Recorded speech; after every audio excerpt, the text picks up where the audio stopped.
Hey friends, Becca here. Before we jump into the interview with George R.R. Martin and Joe Abercrombie, I want to preface just a couple of things before you actually watch the interview. The first one being, I assumed that the people putting on this event would be filming it, because when you get two legendary authors in a room, you just assume that somebody's going to be filming it. I don't think anybody was, and so I've seen some conversations online that nobody was filming it, so I'm glad that I have the footage that I do. However, the first 30 minutes of the interview, some pieces are cut out. So the intro from the organizers, a little bit of the intro with George and Joe, as well as the reading of Joe's book, The Devils. He did a reading from the book, so I don't have footage of that. My intention when filming initially was just to grab clips for my vlog, but then towards the end I just decided to film the whole thing. So the first 12 minutes of the video are cut in a little bit strange ways.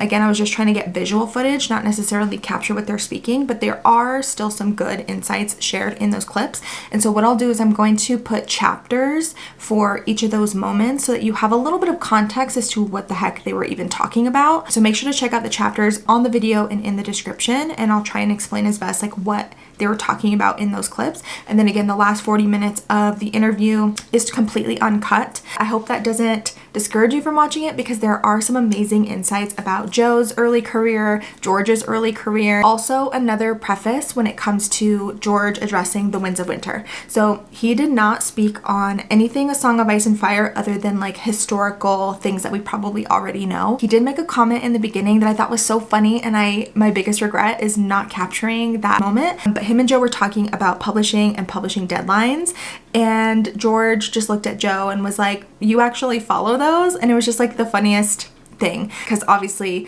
the biggest elephant in the room was that George has been working on The Winds of Winter for a very long time. So he didn't explicitly call out or share any new information about The Winds of Winter, but he did have some funny moments where he was kind of referring to the fact that he still has not finished the book. Another thing to note is this is in promotion for Joe's new book, The Devils. So it's not necessarily an interview for George R.R. Martin. However, they talk and have a lot of conversation about both of their experiences in publishing and writing. And so yeah, I hope you enjoy. Joe and I were talking about how what we'll do here. We're gonna basically talk about some stuff and bounce things. You said you might be willing to read a bit from The Devils. Do you still want to do that? No, I've changed my mind. I could be persuaded if people are into that Do you want to begin with that, or I can. later? Okay. I can begin with that. I happen to have one with me. This is actually George's copy. He brought this with him. Right. At a Lancaster, certain point, you're right. With The Blade itself, right? That was your first book. And in my case, I started selling little short stories to Galaxy and the Magazine of Fantasy and Science Fiction in 71, 72, for 6 years before I published a novel, before I worked up a nerve to do a novel. Did you have any sort of apprenticeship like that, where you were writing short stories and publishing them in anthologies, or did you go straight to, I'm going to do a gigantic 3-book fantasy trilogy? I mean, that would have been a ludicrous idea. You would obviously start with short stories. You'd prove your ability, you'd hone your craft, you'd make sure there was some market for what you were doing. Only a fool would begin with a giant 3-book series. I've sort of, the joke's made itself. Really. Right. I suppose I started writing the things that I knew, the things that I loved, and I was hugely into Tolkien. He's a British writer, I think he could be good. I was hugely into Lord of the Rings, and so the first of all was my... Did you always want to be a writer when you were a little boy reading Peter Rabbit stories and stuff like that? I read those mostly as an adult. I came back to them novel. No, I mean, I was a very keen reader. I was a very keen reader as a kid. Loved reading. My mum was an English teacher, and she, got me reading all kinds of relatively sophisticated things from a very early age. So I was a big reader, but I never thought to myself, I'm going to be a writer and that will be the thing that I do. I was vaguely interested. I had a lot of ideas for worlds, and I was a big role player, A very necessary skill for high fantasy. Absolutely, the key skill in many ways. I did a lot of that and read a lot of fantasy in my kind of teenage years. But it wasn't until I was, I guess, about 20. I'd just done a psychology degree, so I had no skills or education. So I thought I'll teach myself touch typing. That was the skill I thought I'd learn to make myself marketable. And I thought in order to practice this skill, I would write the seminal reimagination of epic fantasy. Okay. That was how I started doing it. And that was the Bladed Self. Well, it was a very bad version of it. So, even worse. It was a very, very pompous, slow, classic kind of romanticised heroic adventure fiction. I don't even know how to describe it. It was the same scenes and the same characters, but in a much more classic sort of mould. And did you, at that time, have an agent or no editors? Did you send it out to people you met at conventions and get rejections, or was it immediately hailed as a great work of genius? That would be lovely. Here's $1 million. Not quite that. Yeah, publishing in my experience rarely does that kind of thing. I suppose. Sorry, remind me of the question. Did you have an agent? How did you sell that first book? Did you go through a lot of rejection or immediate success? Well, I started at 20. I made a few very pompous chapters, and then I kind of wandered away from it. I was uninspired. And then I spent a few years working in television, mostly making tea, and eventually became an editor, film editor. I worked on documentaries and live music and things. I've read a lot of other kinds of fiction. Documentaries you were working on? Yeah, a lot of weather. So you call weather porn? Documentaries about tornadoes and hurricanes. You know, the kind of thing. Barry and Samantha had no idea that the fastest winds on Earth were about to descend on their trailer home. I did a lot of that, and I did some live music stuff. I worked for Iron Maiden for a while, and various other bands doing concerts and documentaries. And What was your job at the concerts? Well, I was an editor, so I worked for some festivals, and then you'd actually be backstage, you know, cutting stuff as it came off the stage. But mostly I was after the fact. I'd just sit in a dark room, watching a screen on my own, mostly. And I really felt like I needed to step away after that, at least for a little while, recharge the creative batteries and try something of slightly different format, slightly different tone. And one thing was to sort of start in a new world, and it felt as if, having written in secondary worlds, invented worlds before, although they're very much influenced by European history, I felt like working in actual Europe would be a slightly different thing, and a different tone. I wouldn't have to make up so many names. I can simply open an atlas and point at things. I wouldn't have to draw any maps. I don't want to give the impression that I'm lazy. They gave me that book, and I looked at the cover, and it had like a knight on it with a big lance. And I thought, I've read this before. I don't know how this is going to turn out. And obviously, I saw in that book a lot of what I thought had been, felt had been missing in epic fantasy. Some of the stuff I'd seen in westerns and noir and stuff I'd been reading at the time. And so that was, obviously it was very shocking, very character focused, all stuff I wanted and missed. I first encountered I'm not sure if I purchased a book or if your publisher sent it to me. You bought a book? What? You bought a book? I mean... I do occasionally buy books. You still do? Although it is true that these days, I pretty much don't buy any epic fantasy. Anyone who writes a fantasy book, I get a copy. It does tend to send you. Yeah, but that wasn't always true. But this was a while ago. But yes, and when I read your reviews of your book, I'm not sure if it was before or after I actually read the book itself. My name was frequently brought into it, and we became, you've read the book, so I occasionally kill a character or have dark things, and you became instantly known for doing something similar, except more so. You were dubbed the King of Grimdark, and I had never heard the term Grimdark, but evidently I inspired it somehow. but you were grimmer and darker than I was, I think. Was it your intention to start the Grimdark movement in fantasy? Absolutely not. And when you say dubbed, I mean self-dubbed. The best kind of dubbing is the dubbing one gives oneself, I like to imagine. I'm not actually even a proper lord. It's made up. And I know this because I tried to get into the House of Lords canteen. It doesn't work. You've got to be a proper lord to do that. Self-dub doesn't work. No, I mean, it was never an intention to write any particular kind of thing. I just wanted to write my version of epic fantasy, and that was often kind of the opposite of some of the heroic stuff I read as a kid, you know, where you have very heroic characters. I had kind of unheroic characters, and where you have neat outcomes, I wanted to have failure and despair and things going wrong. I just found that interesting, you know. Well, I mean, it's been, of course, a decade or so since I've read your first series there, but I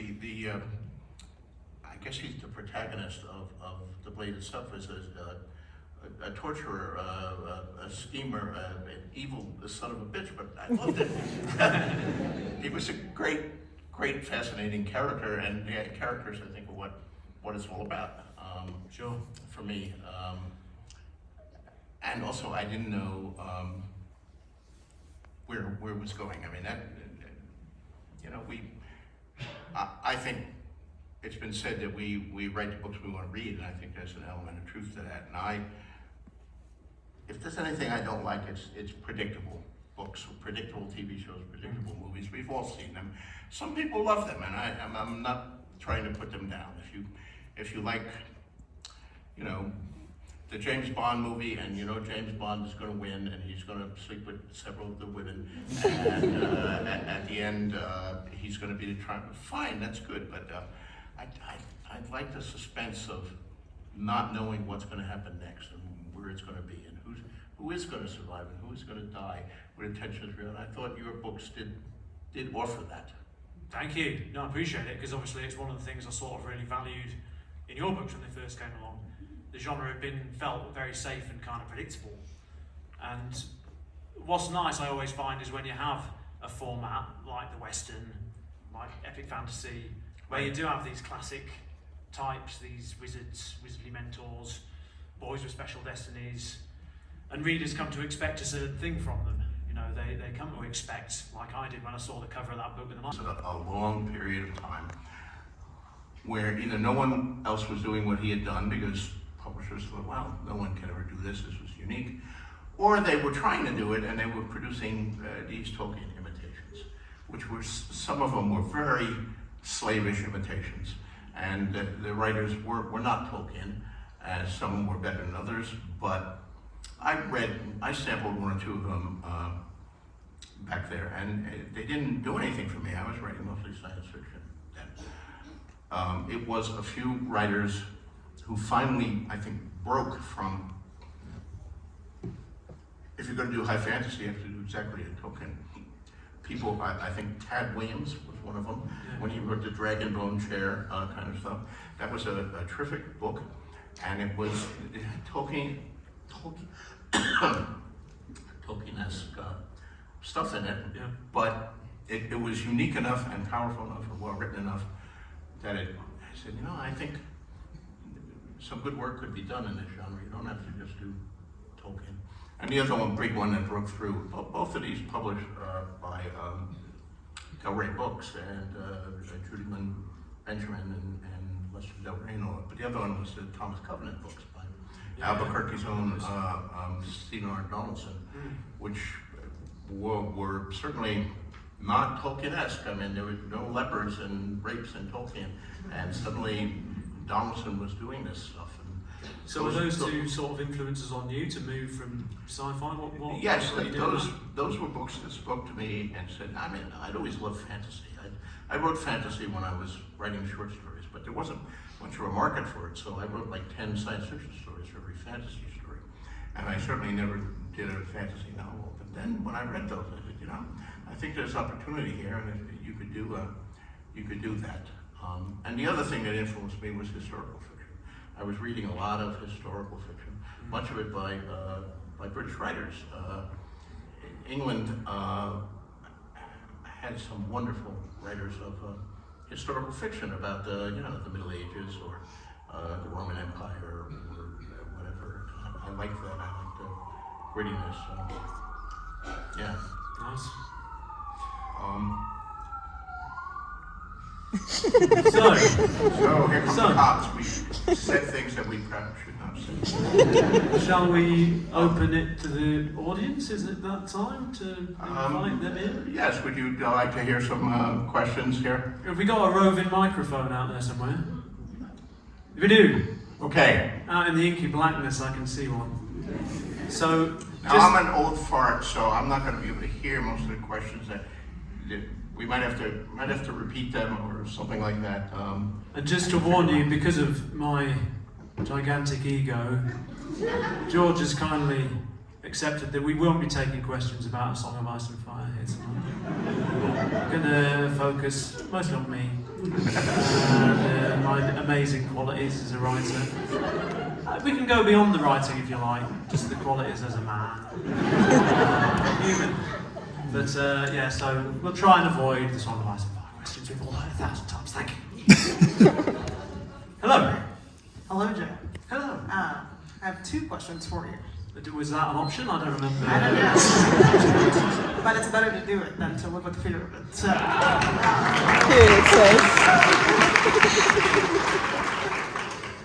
quoting one of the greatest. So the first question was about how you craft action scenes or dramatic scenes in your book that flow from perspective to perspective. For me, it's just so captivating how you do it, and I'm wondering what your thought process is when you're trying to capture, for example, a fighting scene where someone might shoot an arrow, it lands, hits someone, maybe they die, maybe they don't, moves to whoever's slashing them from behind. Like how you capture or even think about creating those scenes. So it's a very open-ended question, just how? The second one is, I think, a little bit funnier, which is, do you have a list of like bodily functions that you like go through where you just know? All right, I'm going to talk about the difficulty of pissing. Okay, I'm going to talk about warm water of the ear and just the irritating notion of trying to get it out. Like, how do you have a list? How do you come up with these things? How do you come up with bodily functions? I can say. Well, I suppose on the bodily functions question, I've always done those. I suppose you don't hear a lot about Gandalf's bowel movements, right? Tolkien doesn't go there, and I've often thought to myself, why? He's an old guy on a long journey. This sort of stuff would be a consideration for sure. There's a lot of second breakfasts going on. So, I don't know, I suppose it was in contrast to the fantasy I read as a kid, which is very shiny and heroic and no one thinks about that kind of stuff. And also it's often told in these big wide shots where, you're looking at the great landscapes but the people are kind of indistinct and far away. It's not very visceral, right? You don't feel in the skin of the character. Some of the like noir fiction I read in westerns and things were much more kind of intense, putting you right in the skin of the character, and I felt like that was the kind of writing I wanted to do. A Game of Thrones has this type point of view writing. That was one of the things that really kind of drew me to it. And part of that is being so pressed up tight to the person, almost uncomfortably close. You know what they're thinking, you know what they're feeling, you really understand what it's like to be there. And in a sense that then segues almost professionally to your first question, which was about action and perspective, right? And I suppose what I'm trying to do when I write action is not describe the action necessarily, but to put you in the head and in the skin of the people involved. The first question is always, how does it feel? Not what's going on. I'm not really interested in the technicalities. If you're in the head of, or your point of view is a very skilled warrior who's seen 1,000 battles, then perhaps the techniques become part of the process because such a person would be thinking. But I'm more interested in the naive person, the bodily functions that occur as they try to face an action sequence. So I suppose that's the thing. With any part of the writing, I'm always trying to put the reader into the skin of the people, and that applies to everything.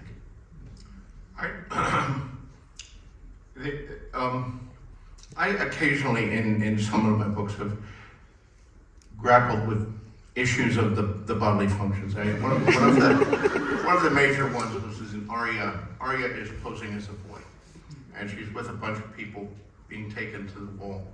And Arya was a young girl, and she could pose as a boy to an extent. But I knew while writing it, there was going to come the issue where she has to go off into the woods and piss, and she's traveling with other people. So how am I going to handle it? And you can read the book and see how I did handle it. But there was an issue. But you don't.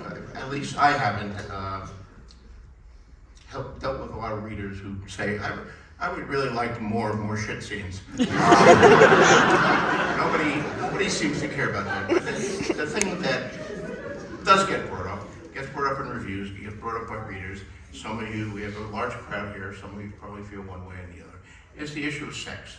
How do you present sex? And Tolkien, who I read and reread and certainly was a model for me in some ways, it's no help at all when it comes to sex. I don't think they have any sex. The hobbits, I don't know. I guess they have little hobbits. They must. But you can read about it. How do you deal with sex in yours? Did you wrestle with that issue? I've always wrestled with sex. I suppose, funny enough, in the first book, I didn't really do much explicit sex. Maybe I was feeling like that was a step too far into edgy and dangerous territory I wasn't quite ready to tackle. Right. But in the end, generally, I've taken the approach that you try and be as sort of visceral and in the heads of the people, and unromantic and unheroic about the sex as you are about any other aspect of the story, and try and make it authentic and believable and as real as you can. It's interesting. I have a bookstore up in Santa Fe, Beasley Books. And you want a book, come up, and all of our books are signed. But my manager here, Twig, is lurking in the shadows, and he keeps me apprised of what books are selling and all that. And it's been interesting to me to know that right now, I am told that the hottest genre or subgenre in imaginative literature is what they're calling romantasy, which is epic fantasy with a strong romance element, and in some of it, the strong romance element is presented with explicit sex scenes. So this is very, very popular. Are any of you fans of romantasy? Okay. Incidentally, George says no one ever asks him for more shit-related scenes. But if you do, do I have the book for you? Yay!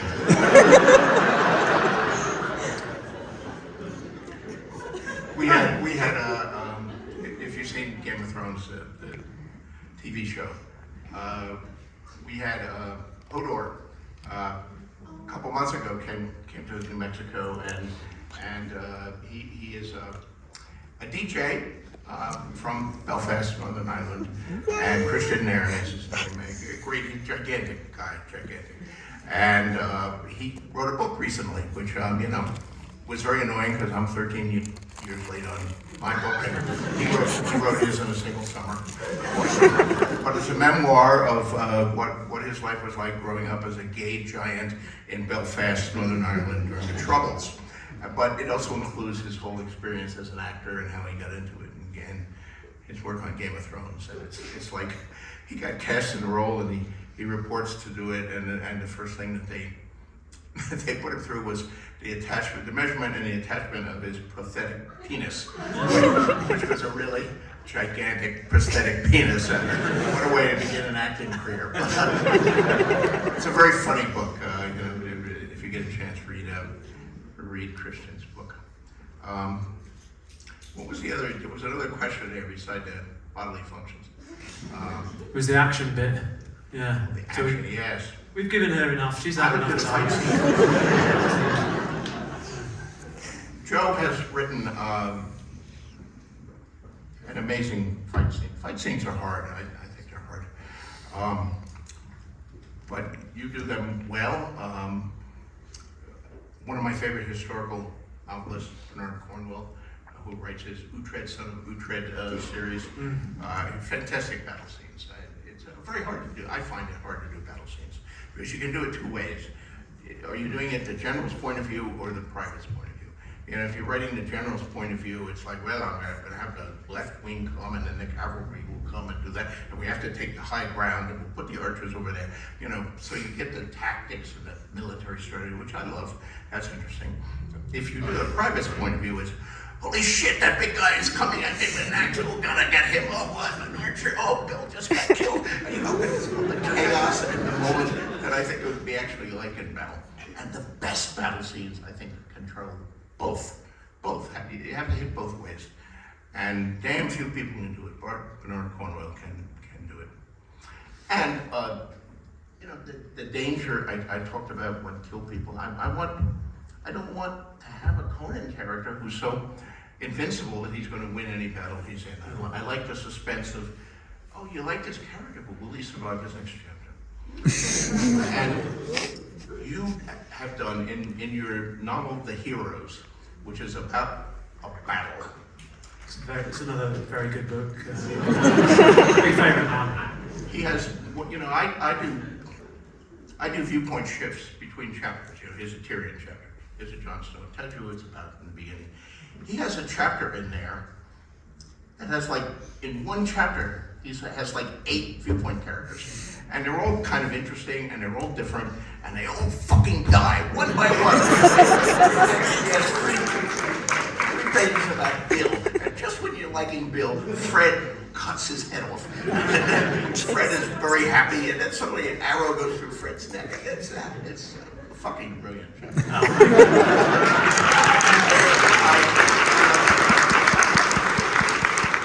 I couldn't believe, you know, after Bill dies and then Fred died, I said, okay, he killed Bill. Now the chapter's Fred is dead too. Where did that come from? I don't know. I think that was just an attempt to sort of show the chaos and the organisation of a battle through a kind of mechanism that would link a lot of individuals together. Right. I think, you know, I love point of view writing and I love creating characters, and if I've got a talent, one thing I'm relatively good at is kind of creating a person quite quickly, which, you know, is something you obviously do as well. You're getting into the point of view and giving a sense of the unique person as fast as you can. Elmore Leonard's a writer I really admire. He just can do it like that. It's amazing with a line of dialogue he can make a person. And so I love just kind of making these people and then just killing them. So what question? Let's have another question. Yes. Someone else here. Over there. Yes, it's right here. Oh, yeah. Okay, whoever, I don't care. Yes. Yeah. First of all, I just wanted to thank both of you for doing this on my birthday. Amazing. So we timed it that way. I mean, could have been any day of the year. I figured it was on your calendar. George stole a little of my thunder because it was about the heroes. So the heroes, I'm a 25-year military veteran. The heroes is probably one of the most accurate representations of how soldiers at different levels of ranks think about like their station in life and what they're doing. And so my question was like, did you research any of that, or is that all just off the top of your head? Because when like any soldier asks about books, I always say, read this one, because it's amazing. Oh, thank you.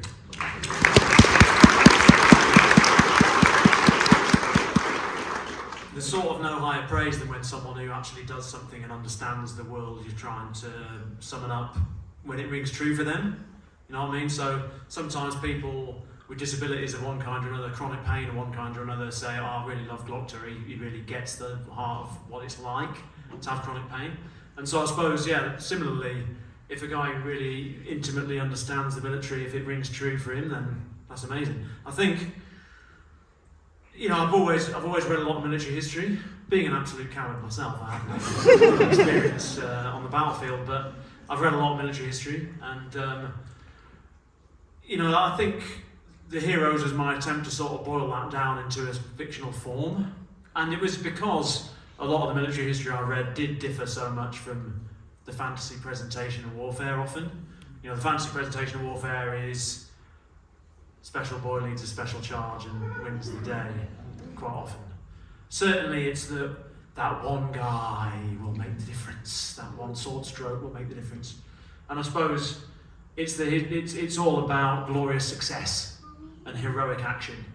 And you know, my experience with military history, and also with, I studied psychology, as I said, and what I studied was human error and failure and why systems fail and go wrong. And to me, battles are just as much about failure and incompetence and kind of people getting the wrong idea about something and then doing the wrong thing, as they are about glorious successes and you know, heroic actions. You've got both in there, but I've always been fascinated by the way that these weird little events and wrinkles of character can sort of flow out in this complex system of a battle to affect things in all kinds of unpredictable ways. So the hero is just a sort of attempt to jam a more realistic take on human behaviour and the way a battle works onto a fantasy setting, I guess. And then it rings true for you is an amazing compliment. Thanks.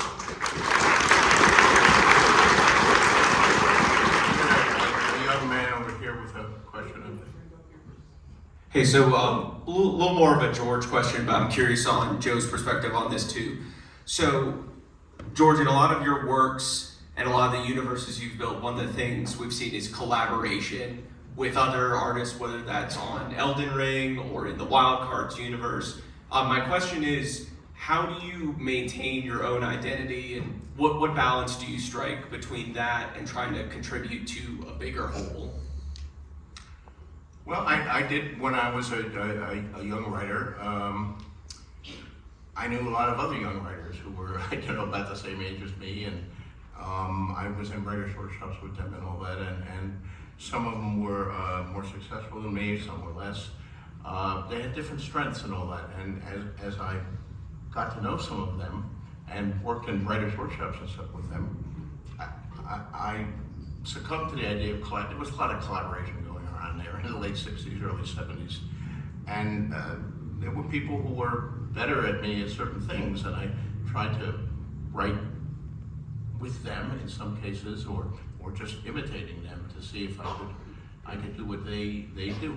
And I think collaboration can be very useful for a young writer. When you're starting your career, you can learn a lot from other people. However, there also comes a point where you don't want to learn anymore from other people. Fuck those other people. You find your own voice, and you're going to do it your own way. And you know, you do that. But I met some writers who were friends of mine who they can't. Howard Waldrop, who was my oldest and dearest friend in the field, he died January of 24. But it was unique. Nobody in the world ever wrote like Howard Waldrop. His stories, and I've made 4 of them into little short movies now, and I'm going to do more. I couldn't write a Howard Waldrop story if my life depended on it. My mind doesn't work that way. I did try to write another writer I love, Jack Vance. I love Jack Vance. His fantasies were unique. They weren't Tolkien-esque. They weren't Robert E. Howard.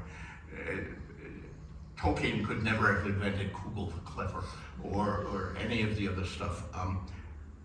But I tried to write a series of Vance stories, science fiction stories, and with partial success. But I do think collaboration can be fun and can be useful. Have you ever collaborated with anyone? Fiction-wise, no. I mean, I've collaborated in terms of doing stories for kind of multi-author anthologies. Right. So and you know, I suppose collaborating, because I've done a couple with you actually, haven't I? As an editor. But generally, I'm kind of a bit too difficult to work with. I think because I was an editor before, and part of being a TV editor is you kind of sit there like a plumber, you do what you're told, you do the job you're given. You might have lots of creative things, you might improve the work a lot, but it's never your work. You know, and so in a way I became a writer so that on the other side of the scales I had something that was mine, you know, that was really my vision entirely. And so with fiction, I think I'd always find it difficult. I'd never come upon the project or the person that I wanted to collaborate with in that way. But I do a fair bit of screen stuff these days, and in that world, obviously, you're always collaborating with lots of different people, with directors and other writers, and I find that a great process, a fascinating process. You learn a hell of a lot when you're doing that kind of thing. So certainly collaborating in other fields, but in fiction, I don't know, I'm a little bit too jealous of the control to give it up. Yeah, it's fair. I mean, television and film are ultimately collaborative. I mean, you always have the director and the actors, and of course the studio will have executives, and they will give notes and all that. And you have to deal with all this, where some people do better than others.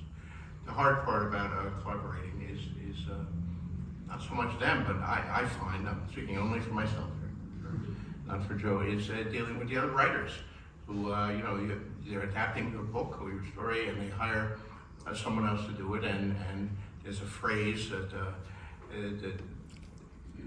they empower this writer to, okay, take The Great Gatsby, but make it your own, And I don't want anyone to make The Great Gatsby their own. It belongs to F. Scott Fitzgerald, and I don't want. But I think I may be a minority on this case here, that other people don't mind that and all. But I don't think in most of the cases where a Hollywood screenwriter makes something their own, that they improve it. I think the majority of cases it's the opposite. But what is happening with you and all of your books with television and film? When are we going to see HBO series or a BBC series of the heroes or the devils? The problem with HBO is they've got this guy that does stuff, and I just don't know if they've got any bandwidth left over. It's all these projects, hoarding them like Smaug. I mean, there's always stuff going on. There has been for years. We developed. I work with a guy called Tim Miller a lot, who's a director, and we started working on adapting the first law. It was 716 years ago. Now it's about 12 years, and it's been set up in various different forms. The problem always with these things is announcements get made, and then you can't really say much outside of the announcements often. But the announcements don't really say anything, and so people always want to know more, but you can never really say that much more. Well, you can. Well, you can. Get you in trouble sometimes. But Yeah, that's it. Maybe you've got more tolerance for the trouble. ultimate question with things announced and then not made is to actually make it requires money, and a lot of money. I mean, Francis Ford Coppola just made Megalopolis. He'd been dreaming of this project. This was his dream project. He'd been dreaming of for 30 years, and no one would back it. And he finally made it. He broke the cardinal rule of Hollywood, which is never, ever, ever use your own money. He used his own money, $130 million of his own money, and Megalopolis was made and came out, and you can see it, see what you think of it, but his $130 million went away and did not come back. So, but he actually seems quite happy with it. He got to make the work he wanted to make, the way he wanted to make it, and He's probably still got a couple of bucks left over as well.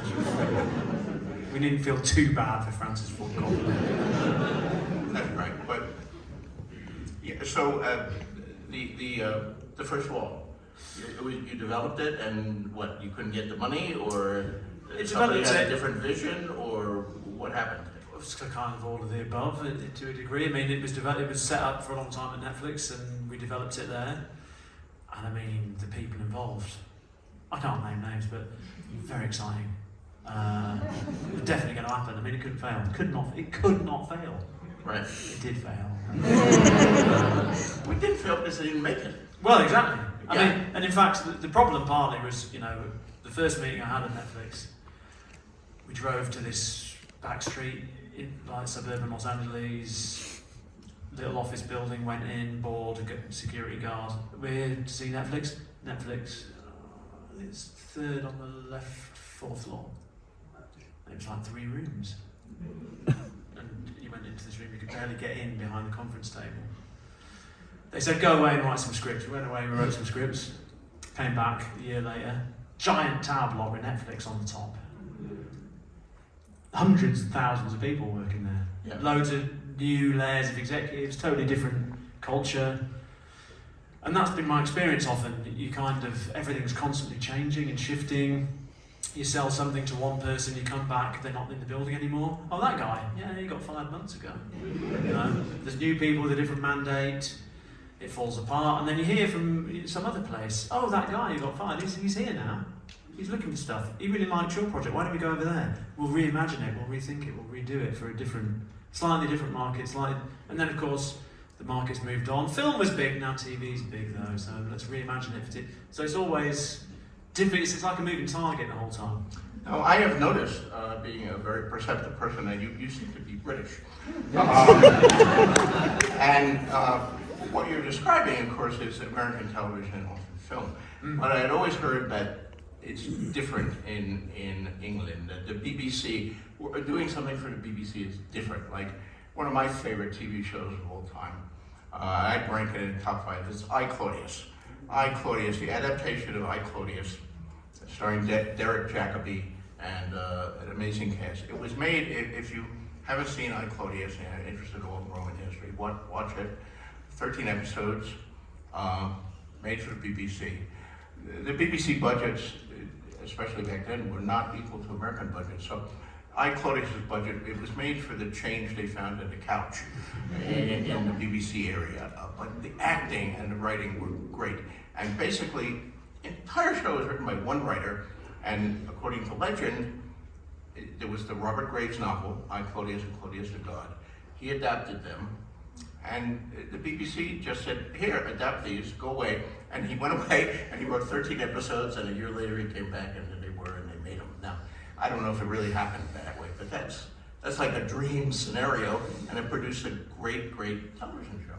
Is that the way it works in England? I don't think particularly any more than anywhere else. I mean, I think that just sometimes happens. The charm projects happen, and they come out beautiful, and often it's that someone's sort of given creative control in a way that's not usual, because like a couple of execs are busy doing something else, they're at a party and they forget, or you know, just one guy ends up somehow having this level of control, and then you get something that's a sort of consistent vision.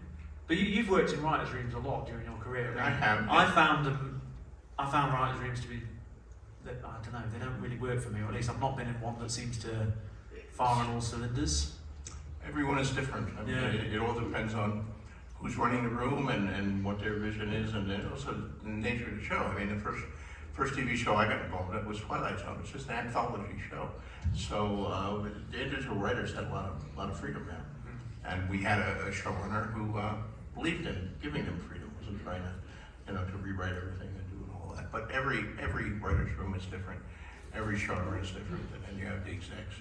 It's a different thing than writing books. Writing books, I'm the god of Westeros, and you're the god of the devils and the heroes and all of the things, and you can do anything you want there, and your editor will make a suggestion which you can say yes or no to, right? Oh, it's lovely to have that power. Yeah, they say power corrupts, but I enjoy it a lot. Actually. How are we doing? Is anyone going to drag us off at some point? How much time do we have for questions and stuff? We'll take 2 more. Can we get the young man down here on the front row, because he's been very keen. Absolutely, definitely too young to read almost all the books. Never mind, one day. If you could, would you ever recommend, both of you, I'm saying, would you ever recommend one of your books to an 11 or 12-year-old kid? That's a great question. No. Asking for a friend. I've had 11 or 12 kids read my books. I had a signing once, I think it was in England actually, quite a long signing. And I'm signing and my head is down, I'm not lifting up, and I look it up, and there is a kid, and behind him, and I said, how old are you? And he said, 11.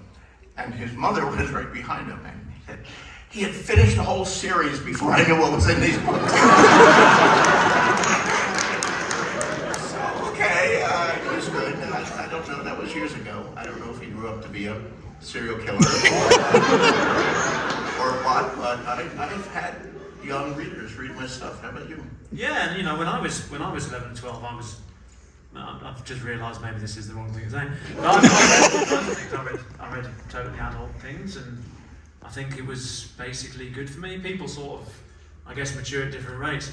But whenever anyone asks me to recommend a book, I usually, you know, a book of mine, I usually say, just buy them all. And then don't even read them. Because you can buy them, you will not be adversely affected if you never read it. And you won't be disappointed. There's no possibility of disappointment. So. I have found, and you know, you may have quite a different experience over in the UK, but the American audience, where it comes to this, it is not at all disturbed by the amount of violence in the books. I can do a detailed description of a battle scene. I can have a guy tortured to death. I can have, you know, people get an arrow in their eye or whatever it is. And American audiences, even young people, nobody is disturbed by violence. But sex is potentially explosive. And how much sex are you going to have? How are you going to present it? What is the vocabulary that you present? What words do you use? If you're going to write a sex scene, the older fantasy books just had, you know, they would kiss and then there would be a break, and the next morning they would wake up. Nobody much does that anymore, but you still, I think a lot of these romantasy books, they have a large amount of romance and sex in them, but it's often presented in a kind of poetic way. I don't know, I think they're pretty spicy, some of them. I mean, in Britain, how is it? We don't have sex there. It's an American invention. Entirely. Try to avoid it if possible. I forgot to say, I did actually write a set of books for younger readers. I should have sold those. Half a King. That's the first one. Very dignified applause, that, wasn't it? It was kind of neat. It wasn't really enthusiastic. It was just there. It was a bit placeholder. I appreciate it, even so. Thank you. Yes. So Yeah. One. Is this the last? Is this the last one? Have we got time for more? Well, yeah. Okay. So clearly, neither of you shy away from killing off your characters. Everybody who's read any of your works kind of knows that. Have you ever gotten some sort of emotional catharsis by framing one of your characters, say, as someone that cut you off in traffic? Yeah. Or, you know, wronged you in some way, therefore you imported them into the book and, you know, did horrible things to them? I didn't quite get that. The question was, have you ever enjoyed killing a character because you related them to someone in real life you wanted to kill yourself? Is that it, basically? Basically. Well, It's not a no, is it? It's not going to be a no. I couldn't give an answer to that. That would get me in a lot of trouble. I won't do that. The way I write, it's a very intense, third-person point of view, but very internal. Makes it even the most obnoxious characters. When I'm writing a chapter, or even worse, if it's an ongoing character that I've written in 8 chapters, to some extent, I've been living inside their head. I become them. And then it is hard to kill them, no matter how horrible and terrible they are. There's some kind of emotional resonance that happens there. I mean, I suppose the character that most of the world was glad to see die was Joffrey. And a lot of people still love having Joffrey die, but I did try to write that when I was writing the chapter, and that was the hardest. The Red Wedding was the hardest chapter I ever wrote. I finished the entire book, and then I had to come back and do that. I skipped over that because it was hard. But I wanted, you know, I knew I was he was going to die in it, but I wanted to try to write it. So even as you're reading it, and people who hate him, rightfully, and getting some joy, would be reminded that he's a 13-year-old kid. That he's a 13-year-old kid who's dying in front of his mother. At some level, I wanted to keep that resonancy. I don't know if that succeeded or failed, but that was my goal. I mean, I think obviously the reader ideally reads a book and it comes at them fast, and the scenes come quickly one after another, and the drama's created and is as intense as possible and then pays off. As a writer, it's a much more long, slow, technical kind of process.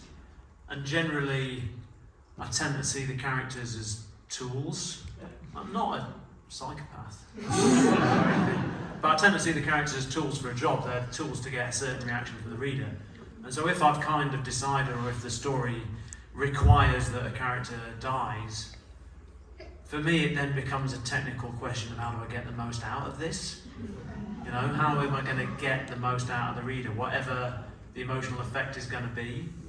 How am I going to use that, how am I going to play that card in the most effective way? And often that is a process that starts in the planning, and then you think about how to do it best as you consider the chapter, then you write the chapter, then you rewrite and revise, and you fine-tune it to get the best effect and to intensify it. And so it sort of it's not an emotional process generally for me, it's a kind of long, drawn-out technical exercise of trying to make it as effective as possible. So I suppose I don't really get the satisfaction or the sorrow that the reader would get, because it's a decision made a long time in advance.